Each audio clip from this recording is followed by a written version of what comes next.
चला, आज आपण वय या घटकावरील काही प्रश्न जे TET परीक्षामध्ये पेपर 1 आणि 2मध्ये विचारलेले आहेत ते पाहणार आहोत. खूप सोपा घटक आहे आणि यावरचा प्रश्न आपण कसाही विचारला तर आपल्याला सोडवता येऊ शकतो किंवा यायला पाहिजे. या ठिकाणी मी विचारलेले प्रश्नांचं साल आणि पेपर 1 का 2 हे रोमन चिन्हात दिलेले आहे आणि खाली पर्याय दिलेले आहेत. यामध्ये पहिला प्रश्न आहे बघा, मुलाचे वय वडिलांच्या मूल आणि वडील दिलेले आहे. वडिलांच्या वयाचे किती पट आहे? 3/7 पट आहे. म्हणजे वडिलांचे आपण एक्स मानलं, मग वडिलांचे ज्याचं दिलेलं आहे ज्याच्यावरून ज्याचं काढावं लागतं ते एक्स मानायचं. सांगतो तुम्हाला पुढं. जर दोघांच्या वयातील फरक वडील आणि मुलगा 40 वर्ष आहे तर आणखीन 10 वर्षांनी विचारले बरं का. 10 वर्षांनी मुलाचे वय वडिलांच्या वयाच्या किती पट असेल असा आपला प्रश्न आहे. साधारणतः आपण इथं मूल आणि वडील हे शक्यतो एक्स मानून या प्रकारचे उत्तर काढायचे आहेत. पर्यायातून इथं जाता येणार नाही. समजा वडिलांचे वय आपण एक्स मानलं तर मुलाचं वय काय आहे बघा, मुलाचे वय वडिलांच्या वयाच्या 3/7 पट. मग ते असं येईल साधारणतः 3/7x वडिलांच्या 3/7x असं होईल. जे माहीत नाही ते आपण एक्स मानतो. ज्याच्यावर अवलंबून दुसरं आहे ते जे पहिलं माहीत नाही त्याच्यावर एक्स मानायचं, अवलंबून दुसरं आहे ते त्याच्यावरून ते काढून घ्यायचं. ही झालं पहिली कंडिशन. वडिलांचं वय एक्स मानलं, मुलाचं वय 3/7x येईल. जर दोघांच्या वयातील फरक म्हणजे इथं कंडिशन दिलेली आहे किती वर्ष आहे बघा, 40 वर्ष. मग तो फरक घ्यायचा. वडिलांचं एक्स फरक घेताना पहिल्यांदा मोठा अंक घेणार आणि नंतर लहान आहे. ऑब्वियसली वडील मोठे असणार आहेत, मूल लहान असणार आहे, तर त्यांच्यातला फरक घेताना ते असं समीकरण मांडता येईल आणि यातला फरक येईल 40.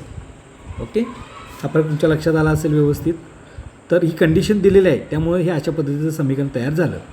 आता इथं छेद काय नाही म्हणजे एक असतो किंवा तिरकस गुणाकार केला तर इथं असं होईल बघा, 7x वजा इथं गुणलं तर 3x, छेद काय राहतो इथं 7 राहतो, बरोबर किती येणार आहे 40.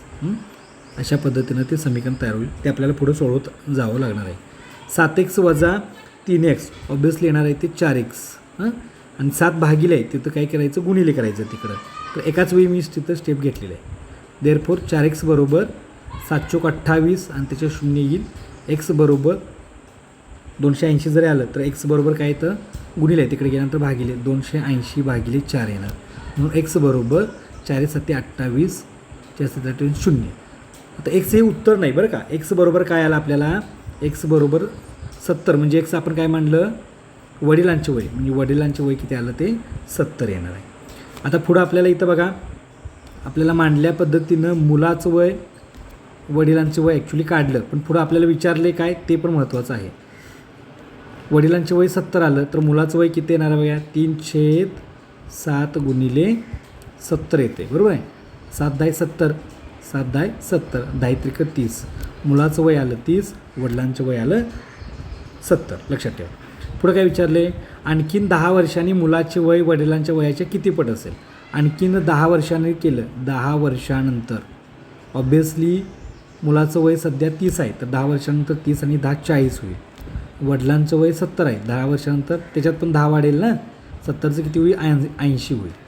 मग काय येणार आहे, मुलाचे वय वडिलांच्या वयाच्या कसं असणार आहे बघा, निमपट. निमपट म्हणजेच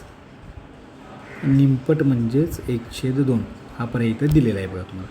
मी याच्या अगोदर PDF तुम्हाला पाठवली होती, सोडवायला सांगितलं होतं, मी उत्तरासह तुम्हाला हे दिलेलं आहे. अशा पद्धतीनं सोडवायचा प्रयत्न करा. त्यानंतरचा दुसरा प्रश्न आहे बघा, खूप सोपा प्रश्न होता, तो स्टेप बाय स्टेप सोडवला की आपल्याला उत्तरं देता येऊ शकतं.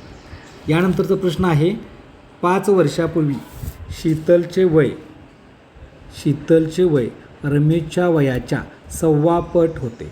आता काही वेळा 1/2 पाव अर्धा ही कन्सेप्ट मी अपूर्णांकांची 4थीमध्ये आहे बघा, ते तुम्हाला याच्या अगोदरच्या लेक्चरमध्ये ते घेतलेलं आहे.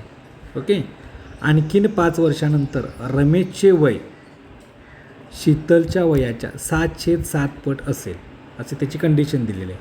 तर दोघांच्या वयांची बेरीज किती वर्ष असेल. मी अगोदर PDF पाठवली होती, त्याची उत्तरासह तुम्हाला दिलेलं आहे. आता आपण इथं कशा पद्धतीने हे गणित सोडवता येते बघूया आपण. इथं बघा,